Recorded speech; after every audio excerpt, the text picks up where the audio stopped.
What's up, everybody? Welcome once again to Tuesday Morning Devos. We're doing this series called Short Shots from the Old Testament. We've been talking about the brothers in Genesis, all sorts of pairs of brothers in Genesis, starting with Cain and Abel, where God asks Cain this question. Well, God asks where Cain is, and Cain gives the response. He says, "Am I my brother's keeper?" And remember that word keeper, shamar in Hebrew, means keeper or guardian. And Cain's answer was no. His assumed answer was no, but God's answer is a resounding yes. You are the guardian. You are the keeper of your brother. And that question just echoes through the rest of Genesis. We see all these different brothers. We talk about Jacob and Esau. And this week we want to talk about the most prolific brothers in Genesis. And it's the 12 sons of Jacob. And so Jacob has these 12 sons. These to some extent are the 12 patriarchs. They're the 12 tribes of Israel, although some of the lists are kind of varied and a little bit different. Kind of depends on how you count and who you count and that sort of thing. But nonetheless, these 12 sons of Jacob, we know Joseph being the most famous. So this is, there's more space given to Joseph and his brothers, the Joseph story in Genesis, than anything else, more than creation, more than Cain and Abel, more than Abraham, etc. I mean, it's just this long chunk. It starts in 37, Genesis 37.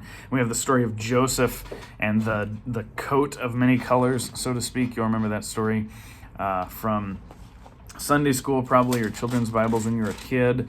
And then Joseph is he's kind of a punk. He's his dad's favorite, and he sort of uses that to, he has these dreams, right? Remember, he interprets these dreams as, his brothers are worshiping him and that sort of thing. And he kind of, he's just kind of maybe out of touch. He's kind of a brat.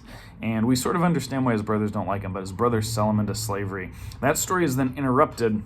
We have the story of Judah and Tamar in chapter 38. And then in chapter 39, the story is resumed of Joseph. Now, Joseph's life is all about, for the most part, he does the right thing, he does the righteous thing, and the world turns against him for it. And then God raises him up, and then he does the next righteous thing, but it gets him in trouble. Doing the right thing sometimes is very, very costly, isn't it?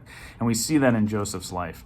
And it goes all the way, that's chapter 39, all the way to chapter 50, where there's a famine in the land. Joseph has now risen to a leadership position in Egypt.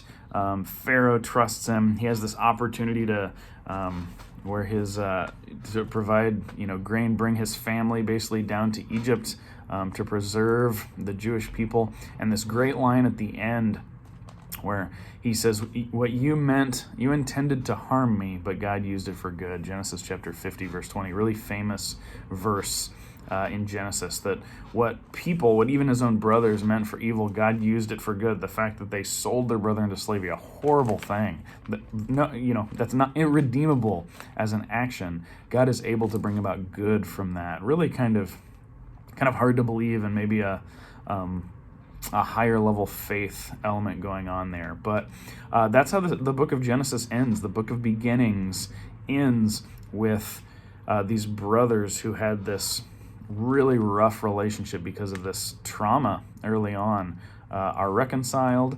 And it's this group of people, those brothers and their wives and kind of immediate family, wives and kids and all that kind of stuff, 70 people become the Hebrew people then that grow and multiply and will eventually be enslaved by the Egyptians. And so this is the start, the seed, so to speak, of that story.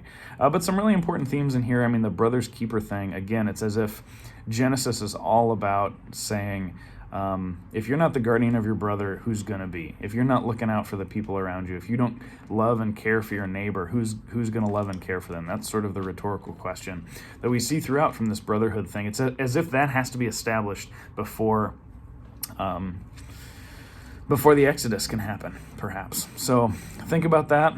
It's also, in Joseph's story, we see how costly it is to do the right thing sometimes. So maybe you're dealing with that right now. Maybe you have to do the right thing. Maybe you have to speak up. You have to stand up. You have to do something that God's calling you to do, and you know it's going to be costly. Or maybe you've already done it, and you're experiencing the pain, the cost of it. Remember, like with Joseph, every time things get worse for Joseph because he does the right thing, he gets, fired from his job, thrown into the jail, all that kind of stuff. God always raises him up.